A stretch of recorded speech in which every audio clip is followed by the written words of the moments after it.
Puji Tuhan, selamat pagi Bapak Ibu Saudara-saudari jemaat yang dikasih oleh Tuhan. Kita bersyukur kembali kita diizinkan Tuhan untuk ada di tempat ini, untuk menikmati hadirat-Nya, untuk merasakan Tuhan pada hari ini. Itu sebabnya kita siapkan hati kita, kita mau menyembah Dia, kita mau tinggikan nama Dia, sebab Dia Allah yang baik di dalam kehidupan kita. Amin. Terima kasih Tuhan.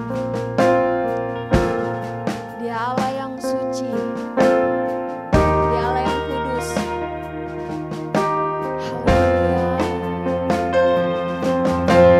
Suci, suci, suci. Tuhan Maha Kuasa.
siapkan hati kami.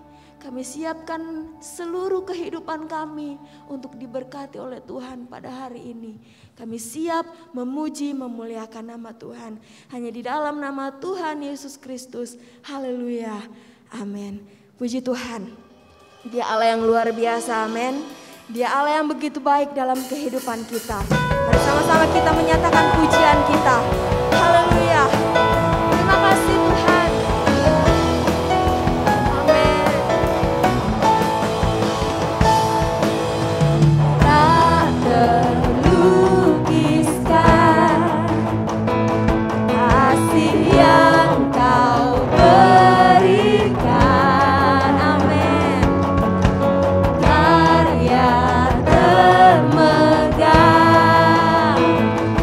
Tiada banding.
perbuatannya.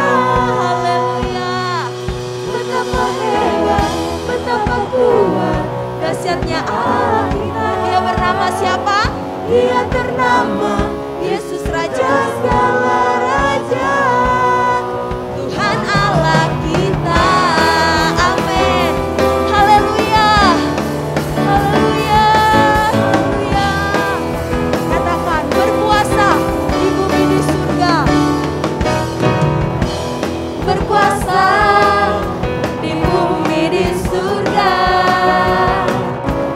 Bertahta dalam kemuliaan. Dialah Tuhan Allah kita. Namanya berkuasa, membebas umatnya. Berkuasa di bumi di surga. Bertahta dalam kemuliaan. Dialah Tuhan Allah kita. Namanya berkuasa, membebas umat. Sama-sama betapa hebat, betapa kuat, dahsyatnya Allah kita. Amin. Dia percaya atas semua perbuatannya. Ya Allah yang hebat. Amin. Haleluya. Betapa kuat, dahsyatnya Allah kita. Dia ternama Yesus Raja segala raja. Betapa hebat, betapa hebat, betapa kuat, dahsyatnya Allah kita. Dia percaya atas semua perbuatannya. Betapa hebat, betapa kuat, dahsyatnya Allah kita. Dia ternama Yesus Raja segala raja. Tuhan Allah kita. Tuhan Allah kita. Mari serukan sama-sama. Tuhan Allah kita.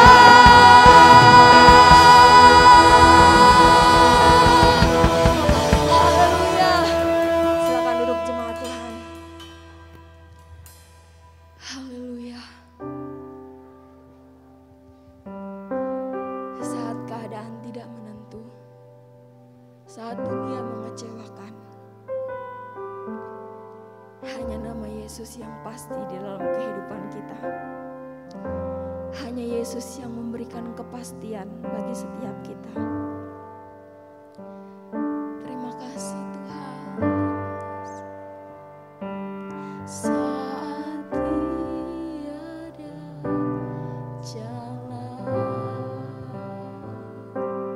hadapi persoalan,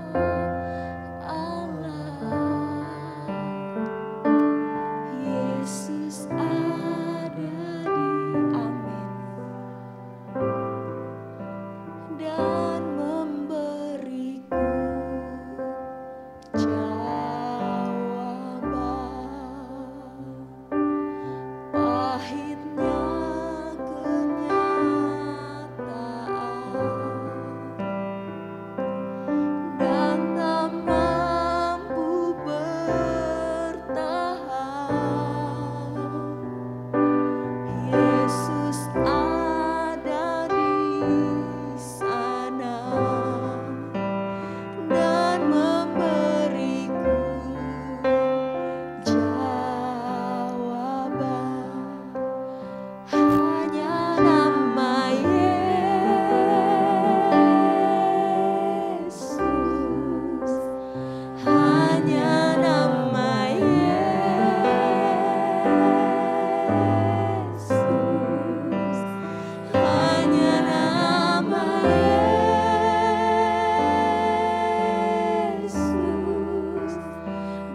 Dia akan memberikan jawaban bagi setiap kita.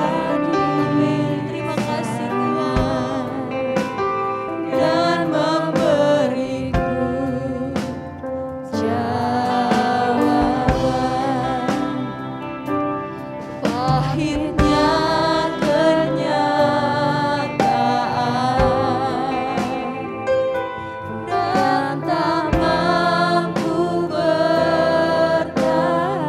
Yesus ada.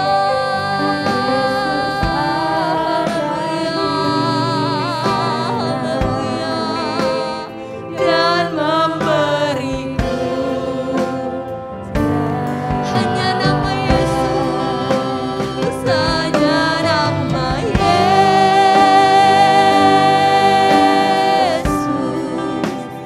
hanya nama Yesus,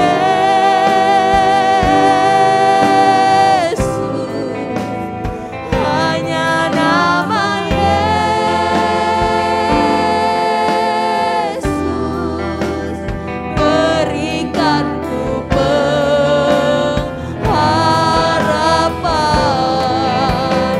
Hanya nama Yesus, hanya Engkau Tuhan, hanya Engkau Tuhan, hanya nama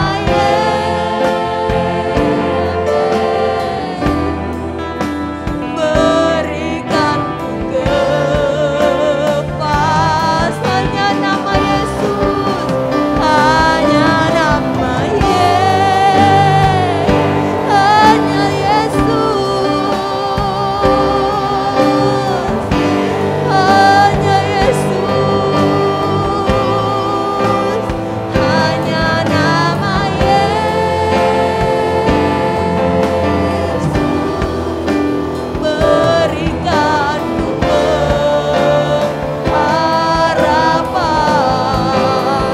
Hanya nama Yesus, amin. hanya Engkau Tuhan, hanya Engkau satu-satunya kepastian. Haleluya. Hanya nama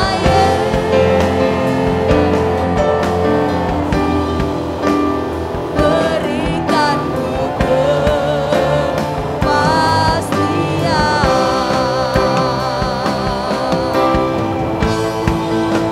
hanya nama Yesus. Jemaat Tuhan saya ikut bangkit berdiri. Hanya nama Yesus, amin. Hanya Engkau Yesus pengharapan kami. Hanya Engkau Yesus kepastian di dalam hidup kami. Haleluya. Haleluya.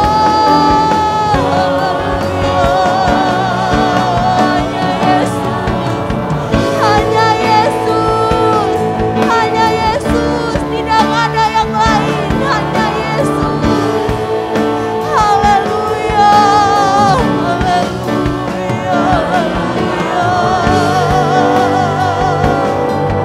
haleluya, haleluya, haleluya,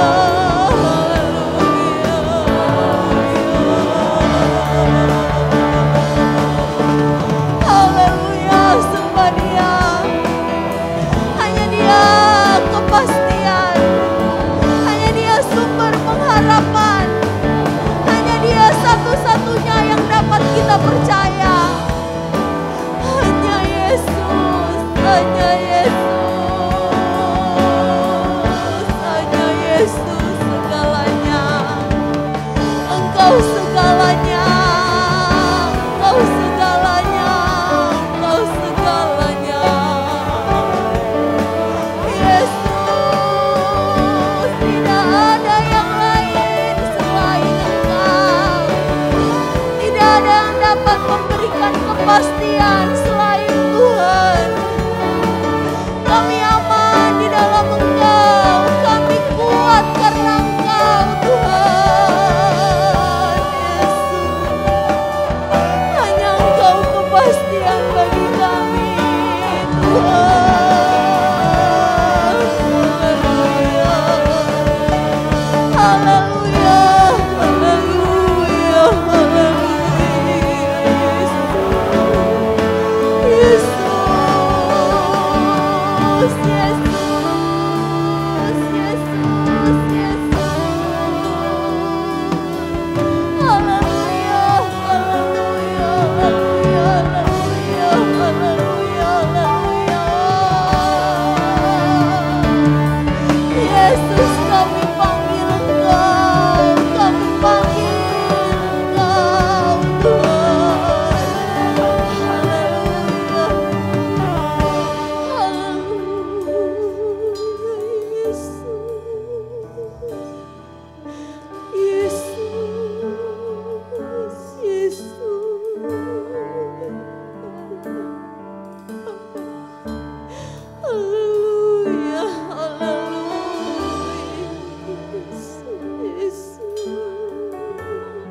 Kami tidak ragu, kami tidak takut berjalan bersama Tuhan.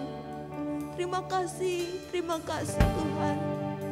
Sebentar kami akan mendengarkan kebenaran firman-Mu. Urapi hamba-Mu. Biarlah firman-Mu boleh menjadi kekuatan bagi kami semua. Kami siap untuk menerima firman-Mu. Hanya di dalam nama Tuhan Yesus Kristus. Haleluya. Amin. Silakan duduk.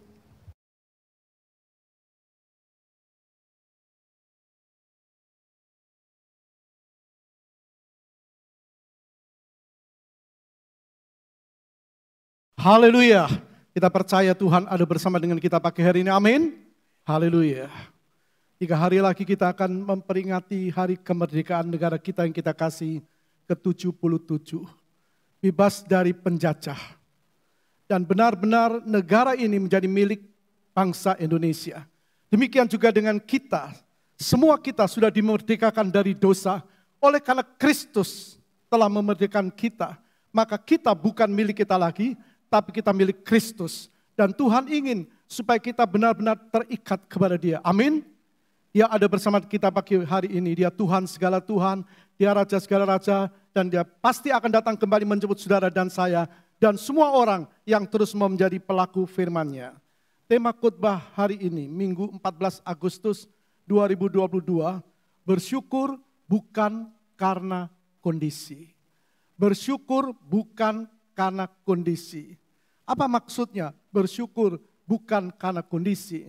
Bersyukur itu artinya berterima kasih. Bersyukur artinya berterima kasih. Jadi maksudnya mengucap syukur dengan apa yang orang terima. Mengucap syukur dengan apa yang seseorang terima. Jadi setiap kita pasti pernah menerima sesuatu. Kita pasti pernah menerima sesuatu. Tapi apakah sesuatu yang kita terima itu sesuai dengan keinginan kita atau tidak?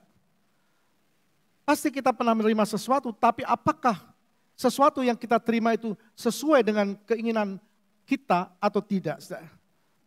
Umumnya kalau orang menerima sesuatu dengan sesuatu yang sesuai dengan keinginannya, sesuai dengan permintaannya, sesuai dengan hatinya, maka orang itu bisa bersyukur dan bersukacita. Tapi bagaimana kalau apa yang diterima tidak sesuai dengan hatinya? Masih dapatkah dia bersyukur? Jadi sebuah pertanyaan kita pagi hari ini, kita sudah dibebaskan dari dosa oleh karena kematian Kristus bagi kita.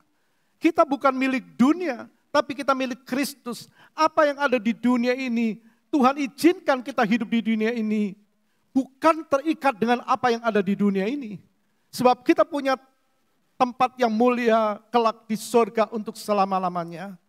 Oleh karena itu, masihkah kita bersyukur dengan apa yang kita terima, dengan apa yang kita hadapi? Apakah kita masih bisa berterima kasih dengan apa yang kita terima, baik yang sesuai dengan keinginan kita atau tidak? Tuhan mau kita bersyukur, bukan karena kondisi. Artinya apapun yang kita alami, kita mau belajar mengucap syukur. Dan itu tidak mudah. Apapun yang kita alami, Tuhan mau kita belajar untuk bersyukur. Kenapa? Karena bersyukur bukan ditentukan oleh kondisi, amin. Amin.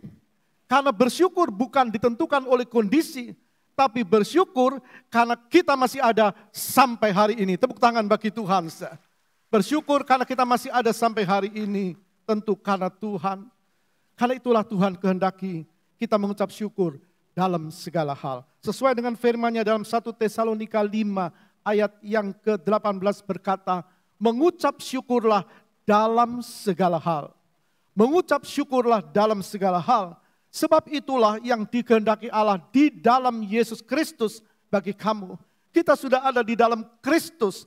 Maka firman Tuhan mengatakan dan berlaku untuk saudara dan saya. Mengucap syukurlah dalam segala hal. Dalam segala situasi. Dalam segala kondisi. Sebab itulah yang dikehendaki Allah di dalam Kristus Yesus bagi kamu. Jadi Tuhan mau kita mengucap syukur dalam segala kondisi. Artinya waktu susah, waktu senang, waktu sehat, atau sakit, waktu diberkati atau kurang berkat, waktu tenang atau berombak atau bergelombang, waktu naik atau waktu turun, waktu puas atau dikecewakan, dan seterusnya. Apakah anak-anak Tuhan mampu terus mengucap syukur? Firman Allah berkata, mengucap syukurlah dalam segala hal. Waktu senang, apakah kita bisa mengucap syukur? Tentu. Tapi waktu susah, waktu sakit, waktu kurang berkat, waktu bergelombang, waktu jalan turun, dan semua waktu mungkin dikecewakan dan sebagainya. Apakah anak-anak Tuhan, apakah kita tetap mengucap syukur? Tuhan mau kita mengucap syukur, tapi dengan segenap hati. Bukan cuma asal mengucap syukur, tapi mengucap syukur dengan segenap hati. Karena kita tahu kita bukan seterusnya di dunia ini. Semua yang ada di dunia pasti ditinggalkan. Tuhan ajar kita untuk mengucap syukur dalam segala hal dengan segenap hati. Mazmur 138 ayat yang ke-1a berkata, aku hendak bersyukur kepadamu dengan segenap hatiku. Ini yang menggetarkan hati Tuhan, ini yang menyenangkan Tuhan. Kalau kita mampu dan kita mau belajar mengucap syukur dengan segenap hati. Mengucap syukur dengan segenap hati dalam keadaan apapun. Kenapa Tuhan suruh kita mengucap syukur? Karena dia punya kemampuan, dia punya kuasa. Mengucap syukur itu bisa berbuah mujizat. Amin. Mengucap syukur bisa berbuah mujizat. Dalam Injil Markus kita melihat sebuah cerita, kisah Markus 6 ayat 34 sampai 35 berkata demikian. Ketika Yesus mendarat, ia melihat sejumlah besar orang banyak, maka tergeraklah hatinya oleh belas kasihan kepada mereka. Karena mereka seperti domba yang tidak mempunyai gembala. Lalu mulailah ia mengajarkan banyak hal kepada mereka. Pada waktu hari sudah mulai malam, datanglah murid-muridnya kepadanya dan berkata, tempat ini sunyi dan hari sudah mulai malam. Kita membaca, kita mendengar kondisi waktu itu. Hari sudah mulai malam, sepi, dan mereka butuh makanan. Firman Allah katakan, pada waktu hari sudah mulai malam, datanglah murid-muridnya kepadanya dan berkata, tempat ini sunyi dan hari sudah mulai malam. Kondisi waktu itu malam, sepi, dan mereka butuh makanan. Mungkin kita cuma sekedar membaca. Tapi kalau kita merenungkan, mungkin kalau kita renungkan, kita seperti sedang berada dalam situasi yang seperti itu. Keadaan malam sepi dan butuh sesuatu yang kita butuhkan. Tapi dalam kondisi yang seperti itu justru Tuhan bilang dalam ayat 37 dikatakan begini. Tetapi jawabnya, kamu harus memberi mereka makan. Kamu harus memberi mereka makan. Kata mereka kepadanya, jadi haruskah kami membeli roti seharga 200 dinar untuk memberi mereka makan? Jadi saudara bisa lihat sebuah komunikasi Tuhan dan murid-muridnya. Dalam keadaan sepi Tuhan bilang, beri mereka makan. Lalu murid-muridnya berkata, apakah kami harus memberi roti seharga 200 dinar? Nah, kita bisa melihat umumnya orang langsung mencerna firman dengan logika. Umumnya orang selalu mencerna firman dengan logika. Yang pertama sudah malam, sepi, semua kedai warung sudah tutup. Artinya tidak mungkin mendapat makanan. Dalam arti kata kondisi tidak mendukung. Lalu yang kedua kita melihat ada 5.000 orang laki-laki belum wanita dan anak-anak yang sedang membutuhkan makanan. Maka orang bisa berkata terlalu sulit mendapatkan makanan untuk orang sebanyak ini. Mana mungkin, mana bisa, terlalu besar, tidak cukup dan sebagainya. Dan yang ketiga, cuma 200 dinar tidak cukup. Tidak cukup dengan 200 dinar. Yohanes 6 ayat 7 kita membaca.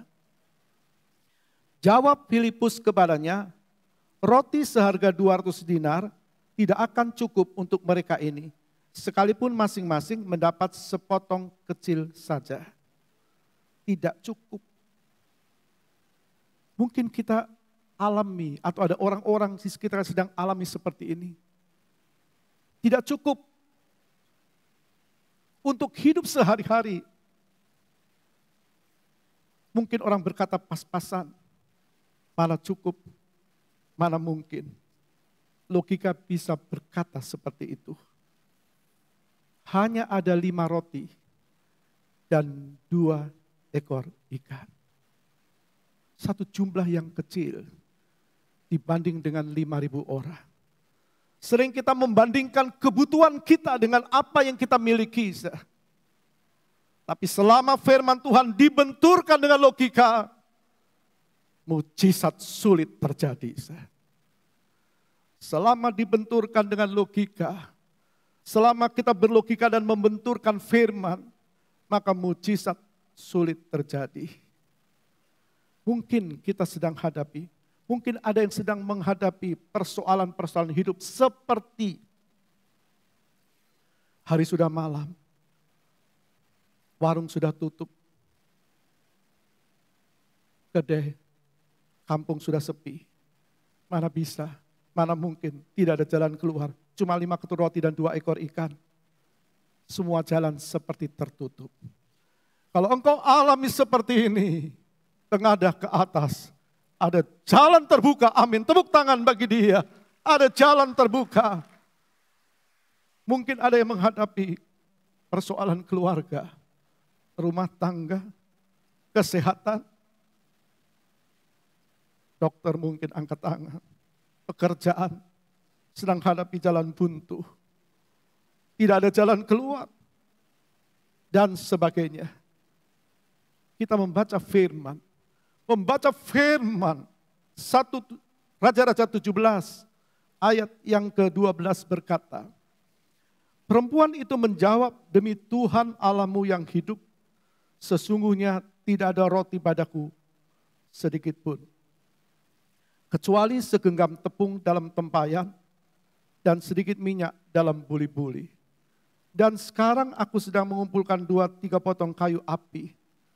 Kemudian aku mau pulang dan mengolahnya bagiku dan bagi anakku.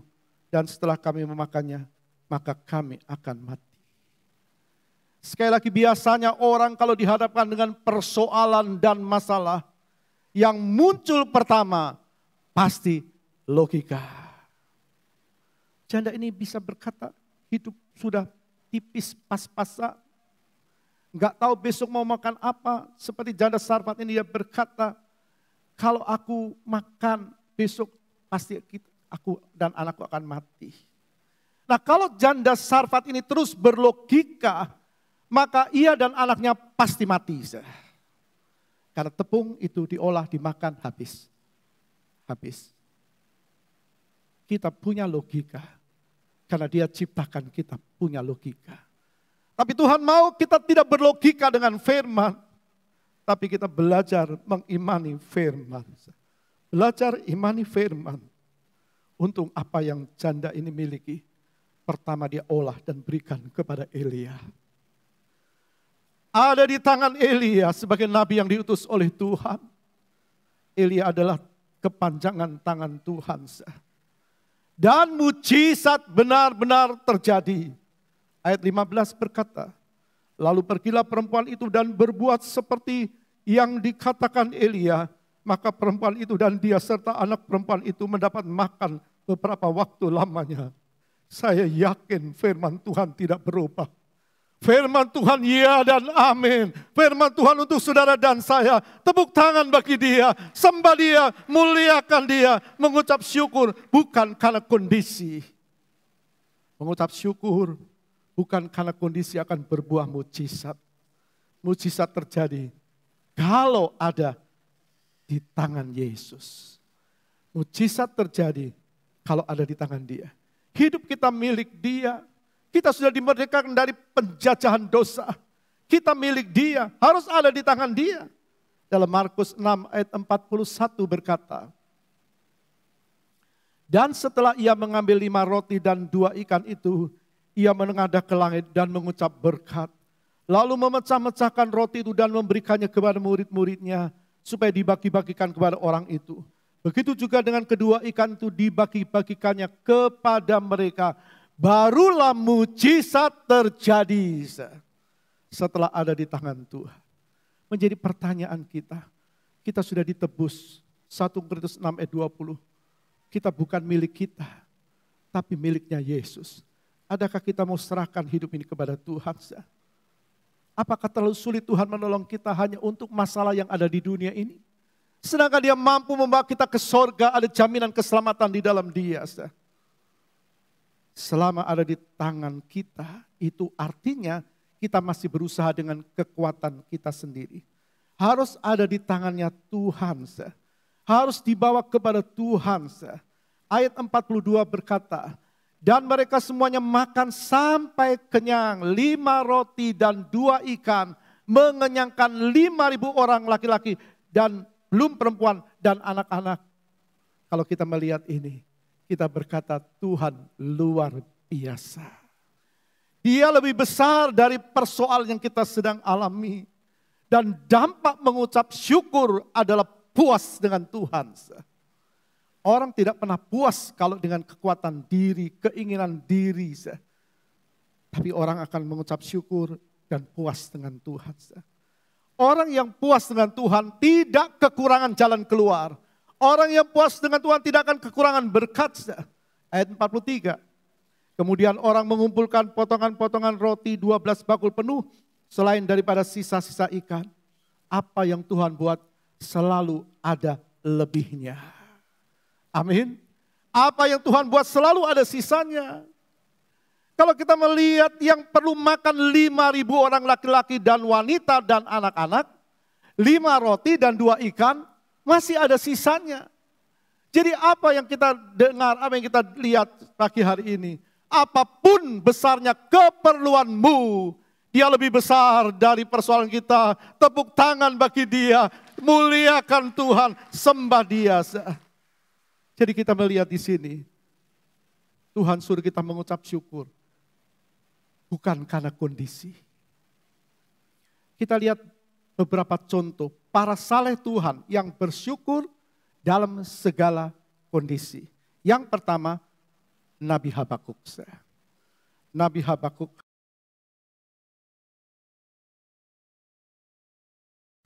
Sekalipun pohon ara tidak berbunga, pohon anggur tidak berbuah, hasil pohon zaitun mengecewakan. Sekalipun ladang-ladang tidak menghasilkan bahan makanan, kambing domba terhalau dari kurungan, dan tidak ada lembu sapi dalam kandang. Namun aku bersorak-sorak di dalam Tuhan, beria-ria di dalam Allah yang menyelamatkan aku. Sekalipun pohon ara tidak berbunga.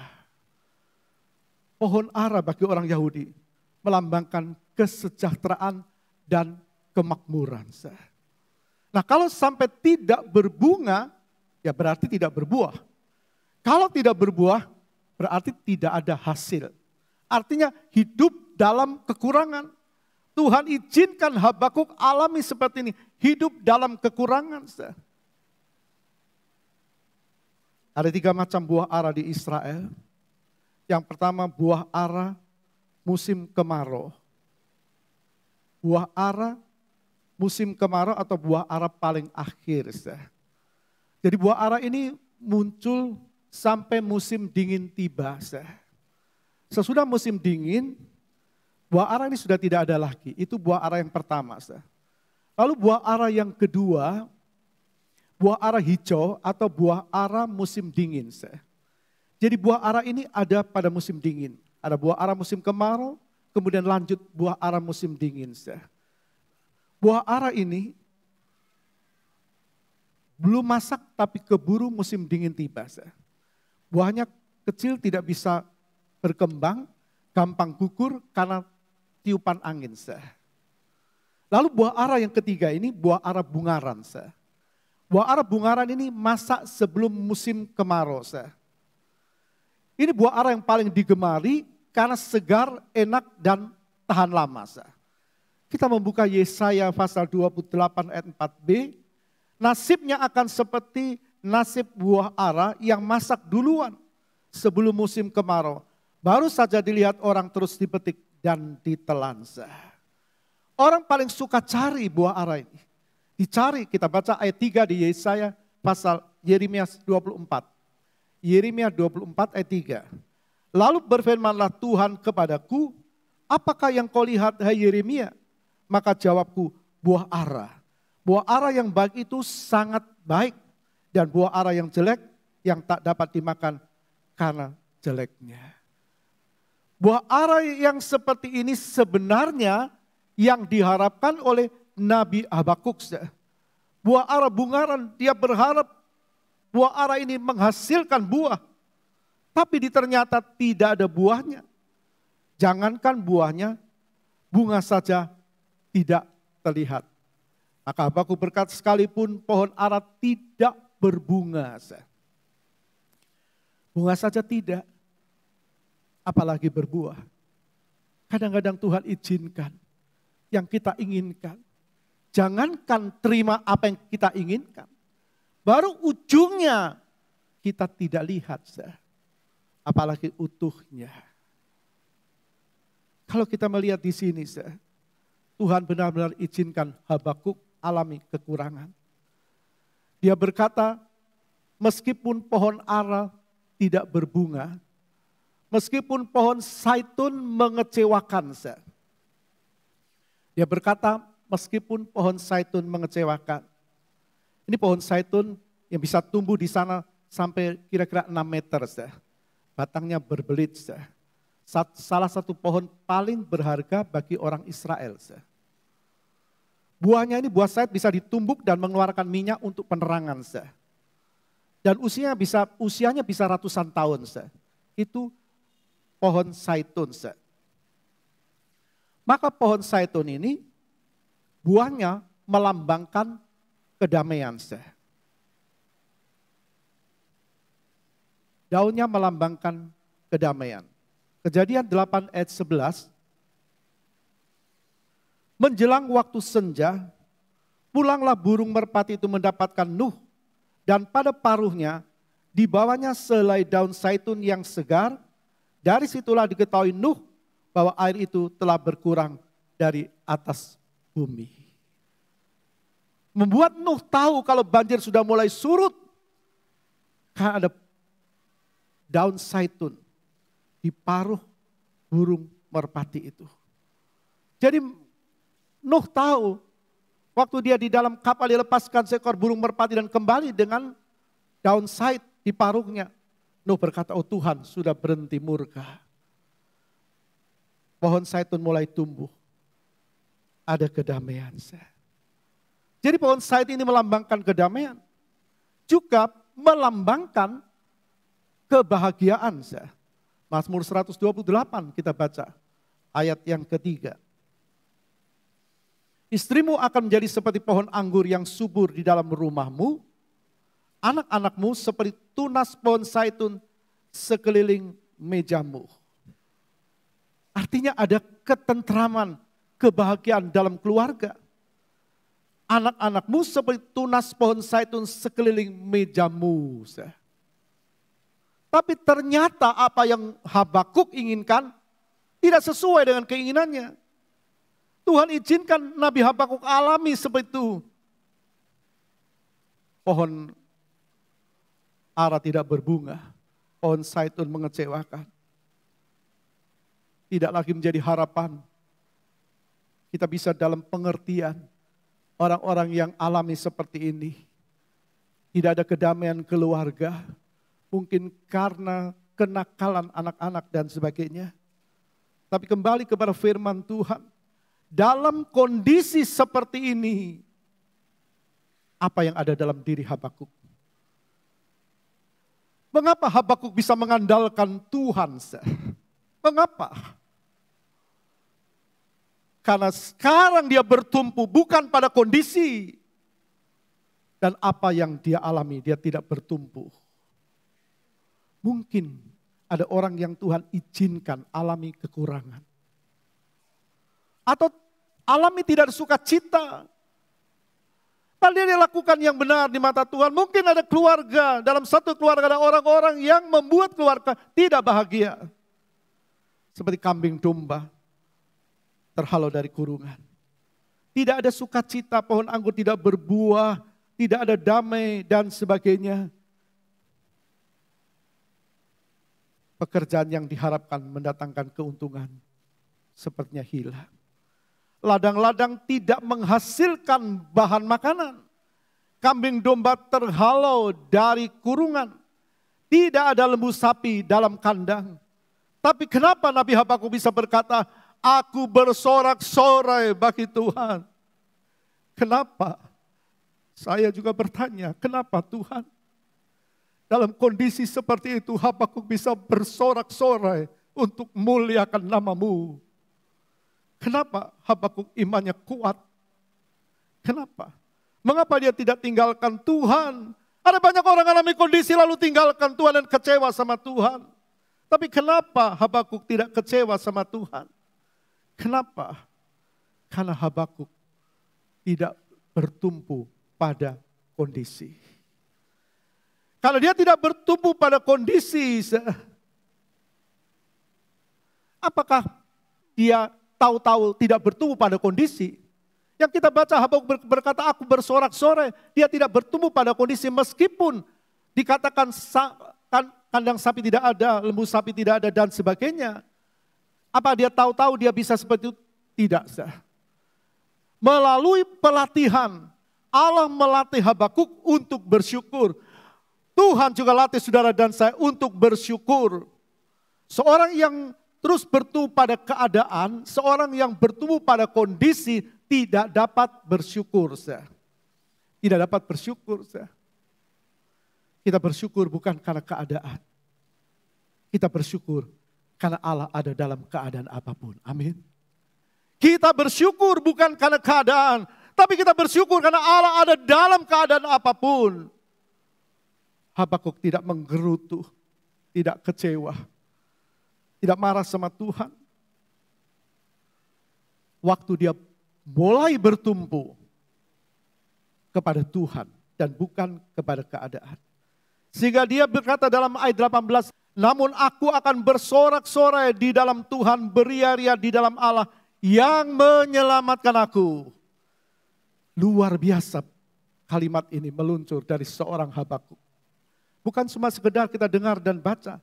Namun aku bersorak-sorai di dalam Tuhan. Kok bisa? Dalam kondisi seperti itu, dia bisa bersorak-sorai, beria-ria di dalam Allah. Nah, yang menyelamatkan aku ini yang kita bisa tangkap. Jadi dia bisa membandingkan apa yang ada di dunia dengan apa yang ada di sorga. Keselamatan ini yang nomor satu. Orang mau pilih semua, orang mau dapat semua dunia ini. Tapi apa gunanya kata firman kalau jiwanya binasa. Jadi sudah bisa lihat di sini. Habakuk bisa bersorak-sorai. Meskipun orang mungkin bisa heran. Kenapa kok dia bisa bersorak-sorai? Bersukacita, tetap damai sejahtera. Kenapa dia tidak mengeluh? Kenapa dia bisa bersyukur? Jawabnya, melalui pendewasaan rohani. Melalui pendewasaan rohani. Habakuk 1 ayat 2 kita lihat. Ayat 2. Berapa lama lagi Tuhan, aku berteriak, tetapi tidak kau dengar. Aku berseru kepadamu, penindasan, tetapi tidak kau tolong. Ini Habakuk sebelum dia bertumpu kepada Tuhan. Dia bertumpu dengan keadaan. Habakuk melihat sesuatu yang jahat tapi Tuhan biarkan itu. Kalau kita membuka Habakuk 1 ayat 13. Ayat 13. Matamu terlalu suci untuk melihat kejahatan dan engkau tidak dapat memandang kelaliman. Mengapa engkau memandangi orang-orang yang berbuat khianat itu dan engkau berdiam diri apabila orang fasik menelan orang-orang yang lebih benar dari dia. Dulu Habakuk mengatakan Allah itu tidak adil. Dia bilang mengapa orang benar kok alami yang tidak baik. Orang yang tidak benar alami yang baik. Habakuk protes sama Tuhan. Dia bilang, kenapa engkau memandangi orang yang berkhianat dan engkau berdiam diri? Bukankah banyak orang berkata, Tuhan, dia tidak setia, dia tidak berbuat baik. Kok kelihatan diberkati? Pernahkah kita seperti itu? Itu bukan menyenangkan Tuhan. itu mengecewakan hati Tuhan. Habakuk pernah berkata, Tuhan kau suci. Tapi engkau diam diri waktu lihat orang jahat. Kenapa Tuhan? Kenapa Tuhan itu Habakuk dulu? Habakuk dan mereka jelas-jelas berbuat jahat, tapi engkau biarkan mereka. Mereka menghabis orang benar, tapi kenapa engkau diamkan? Aku berteriak minta keadilan, tapi engkau tidak mendengar. Kenapa Habakuk berteriak kepada Tuhan seperti itu? Habakuk tidak mengerti. Habakuk waktu itu tidak mengerti cara Tuhan. Banyak orang tidak mengerti cara Tuhan. Dia bisa berkata seperti itu. Karena Habakuk imannya bergantung dengan situasi dan kondisi. Karena itu Habakuk tidak bisa bersyukur. Waktu itu. Karena itulah orang-orang banyak tidak bisa bersyukur kalau berdiri pada kondisi. Jadi orang yang imannya bergantung pada situasi dan kondisi, yang pertama rohaninya tidak akan maju. Mungkin kelihatan rohani, tapi fata morgana. Mungkin cuma di gereja kelihatan, tapi di luar gereja, di rumah tangga dan sebagainya, ucapan kata-katanya tidak mencerminkan kebenaran firman. Orang yang imannya bergantung dengan situasi dan kondisi, satu rohaninya tidak akan maju. Dan yang kedua tidak mampu bersyukur. Tidak mampu bersyukur. Yang keluar keluhan, tidak terima. Mungkin tidak terima dengan perlakuan orang lain. Tidak terima. Melihat orang lain diberkati, kok aku begini dan sebagainya. Jadi yang pertama tidak bisa maju, yang kedua rohaninya tidak maju, dan yang kedua tidak mampu bersyukur, dan yang ketiga gampang goyah. Gampang goyah. Ada orang bilang, ya aku ikut Tuhan kok gini-gini terus. Dia tidak mau koreksi diri. Lalu dia bilang, lebih baik aku tidak ke gereja. Lebih baik aku tidak ibadah. Lebih baik aku tidak setia. Dan sebagainya. Siapa yang rugi? Bukan Tuhan. Tuhan sudah turun untuk menyelamatkan seseorang. Tapi orang itu yang menentukan diri untuk maju. Jangan bersyukur kalau kondisi baik. Bersyukur dalam segala hal. Kita bersyukur dalam segala hal. Kita mampu bersyukur. Dan kita mampu bersyukur dalam segala kondisi kalau kita dewasa secara rohani. Pemazmur juga melalui pendewasaan rohani. Bukan cuma Habakuk, tapi juga pemazmur. Awalnya dia juga protes sama Tuhan. Mazmur 73 ayat 3-4. Sebab aku cemburu kepada pembual-pembual kalau aku melihat kemujuran orang-orang fasik. Sebab kesakitan tidak ada pada mereka, sehat dan gemuk tubuh mereka. Seringkan kita berkata, Tuhan, kenapa temanku itu? Dia baik, dia setia. Kok dia alami sakit dan tidak tertolong? Kenapa Tuhan kok biarkan dia seperti itu? Seringkali kita protes sama Tuhan. Seperti pemazmur, dia melihat kemujuran orang-orang fasik. Kadang-kadang orang Kristen juga protes sama Tuhan, membanding-bandingkan dirinya dengan orang lain dengan orang lain, dan sebagainya. Kita tidak akan ketemu kalau kita selalu berlogika dengan firman. Satu waktu ada orang bertanya sama Tuhan, Tuhan, siapa yang salah? Orang ini buta, apakah ayahnya atau dia? Tuhan bilang, bukan dia, bukan ayahnya. Supaya nama Tuhan dipermuliakan. Jadi apapun yang kita sedang alami, Tuhan mau untuk dipakai mengucap syukur bagi Tuhan, amin. Tepuk tangan bagi dia. Apapun yang kita sedang alami, Tuhan mau itu untuk saudara dan saya. Sebenarnya yang dilihat oleh pemazmur adalah kemujuran secara jasmani. Cuma secara jasmani. Jadi orang yang berkata seperti kenapa dia Tuhan, dia baik kok dia alami begini-begini. Itu yang dilihat oleh orang itu hanya pemikiran kemujuran secara jasmani. Bukan secara rohani.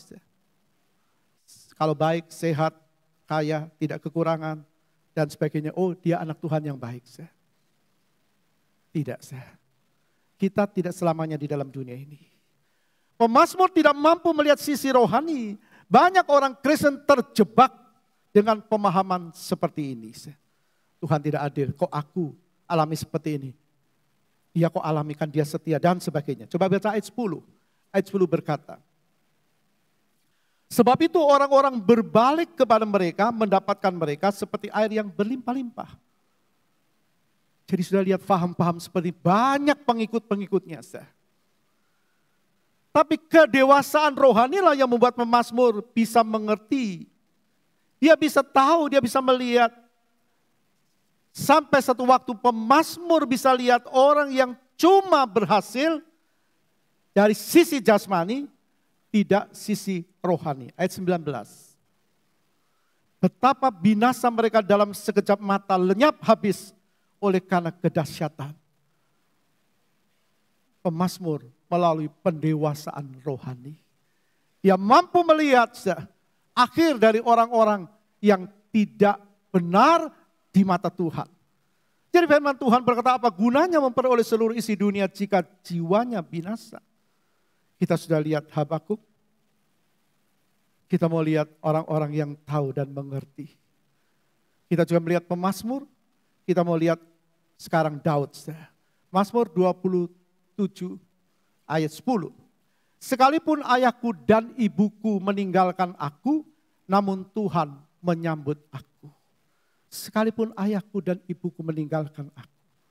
Apakah Daud ingin ayah dan ibunya meninggalkan dia? Apakah dia tidak cinta mereka sebagai orang tua? Tidak, saudara. Ini menunjukkan kedewasaan rohani Daud. Daud tidak mau bergantung dengan apa yang ada di dunia. Walaupun kepada orang yang terdekat sekalipun. Walaupun kepada orang yang terdekat sekalipun, atau walaupun kepada barang-barang yang terdekat yang ada pada kita sekalipun.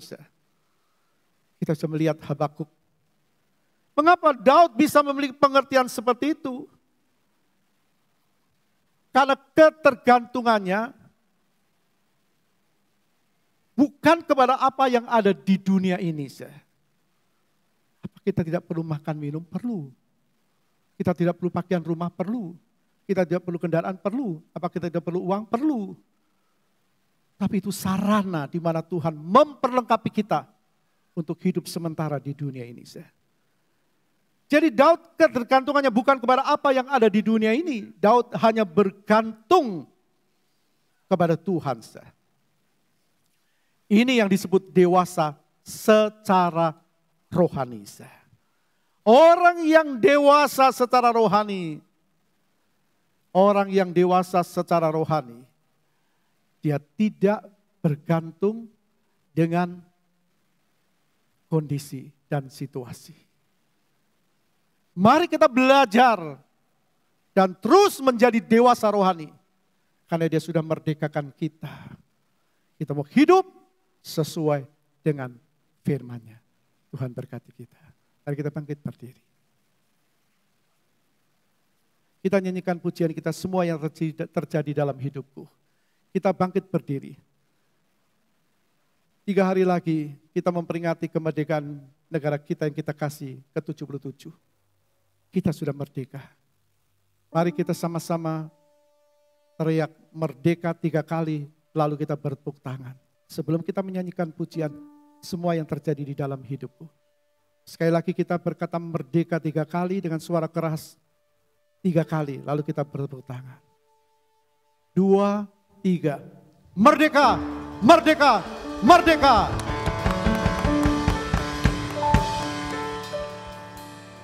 Haleluya. Semua yang terjadi dalam hidupku, ku tahu atas seizin-Mu Tuhan. Haleluya.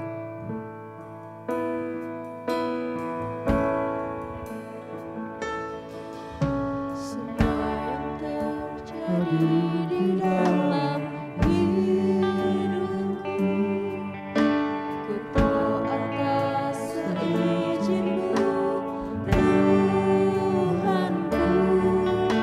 Apa yang Kau perbuat di dalam hidupku, ku terima semua sebagai anugerah. semua yang terjadi. Semua yang terjadi di dalam hidupku, Engkau atas seizin-Mu, Tuhanku. Apa yang Kau perbuat di dalam hidupku, ku terima semua sebagai anugerah. Kembali katakan dengan jujur di mata Tuhan, di hadapan Dia, semua yang terjadi, semua yang terjadi di dalam hidupku, ku tahu atas seizin-Mu, Tuhanku. Apa yang Kau perbuat di dalam hidup,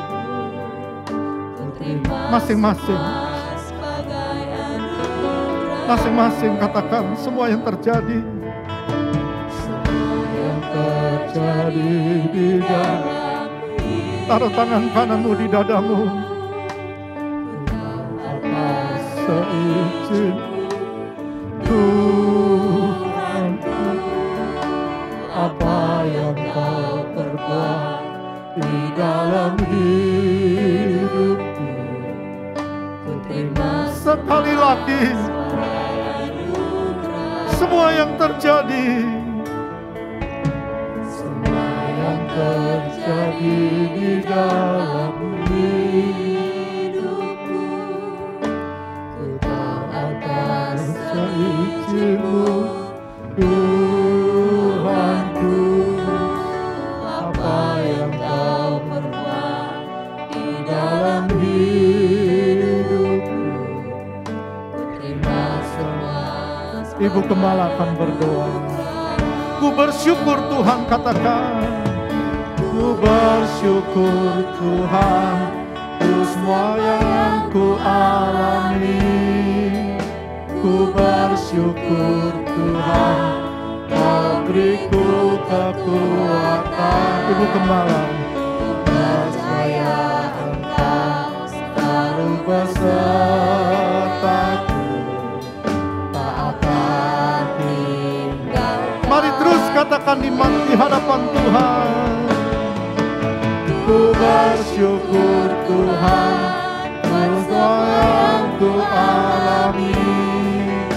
Ku bersyukur Tuhan, Kau beriku kekuatan. Ku percaya Engkau selalu besertaku, tak akan. Mari kita berdoa menyembah Dia sementara musik saja. Haleluya. Oh haleluya, haleluya. Mari semua menyembah Dia, memuliakan Dia. Terima kasih Tuhan, terima kasih Yesus. Haleluya, haleluya.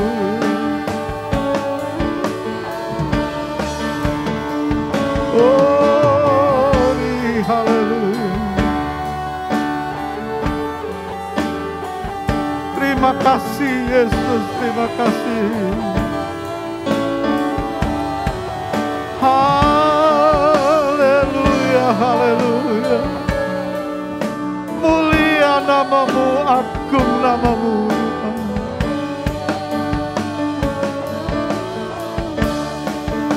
Bapak-bapak saja katakan, ku bersyukur Tuhan, ku semua yang ku alami. Laki-laki saja, syukur Tuhan, Kau beriku kekuatan. Ku percaya Engkau selalu besertaku. Laki-laki katakan, ku bersyukur Tuhan semua yang ku alami. Ku bersyukur Tuhan, ku semua yang ku alami. Ku bersyukur Tuhan, Kau beriku kekuatan. Ku percaya Engkau selalu beserta. Sekarang wanita saja nyanyikan pujian ini. Ku bersyukur Tuhan. Wanita nyanyikan, ku bersyukur Tuhan.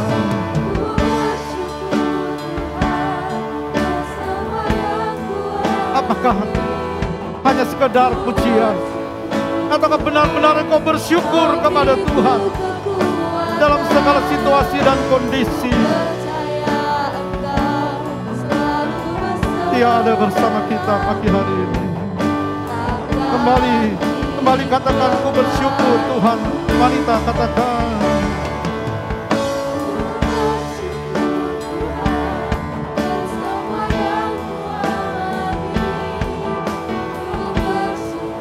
Amin, amin, amin.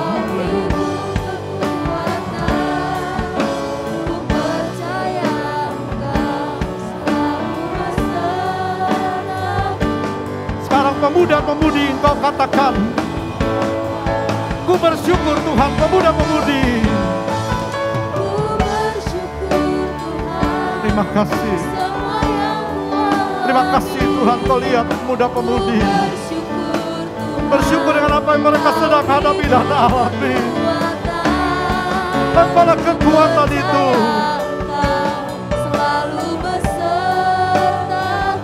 amin. Sekali lagi pemuda-pemudi, ku bersyukur Tuhan.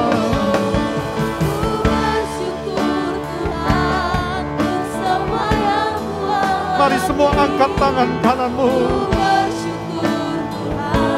Haleluya, haleluya. Dia hadir pagi hari ini, ada bersama dengan kita. Dia melihat kita.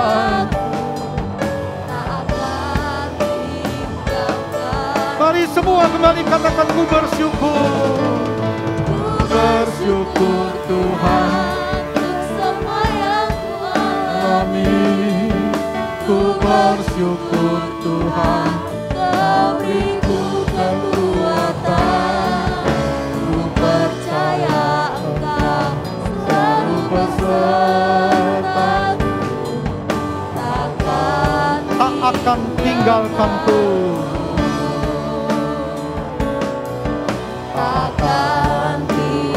Tak akan tinggalkanku.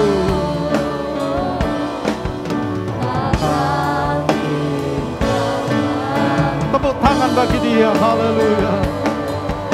Terima kasih Bapa yang baik. Terima kasih. Terima kasih Tuhan. Terima kasih buat lawatanmu. Terima kasih buat ajaranmu.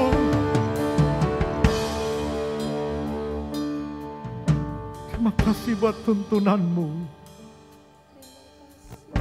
Kami mau bersyukur kepadamu. Kami mau bersyukur kepadamu. Sesuai dengan perintahmu, sesuai dengan firmanmu. Kami mau belajar bersyukur kepadamu.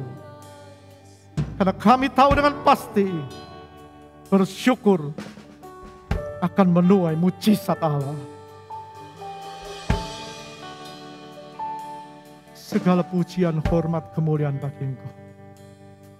Kami yakin Tuhan ada bersama dengan kami pagi. Engkau melihat umat-Mu, jemaat-Mu yang Kau kasihi. Tumbuhkan iman kami Tuhan. Jadi umat yang benar-benar hidup sesuai dengan hati-Mu. Sesuai dengan firman-Mu. Terpujilah Engkau selama-lamanya. Berkati kami Tuhan. Berkati terus kami. Dan jadikan kami berkat. Segala hormat kemuliaan hanya bagi Tuhan. Sekarang saudaraku yang dikasih Kristus, kita pulang dan bawa berkat Allah Bapa, kasih sayang Yesus Kristus, dan persekutuan di dalam Roh Kudus, yaitu di dalam nama Tuhan Yesus Kristus. Hari ini sampai Maranatha, Tuhan Yesus datang yang kedua kali. Semua yang percaya katakan amin. Tuhan berkati.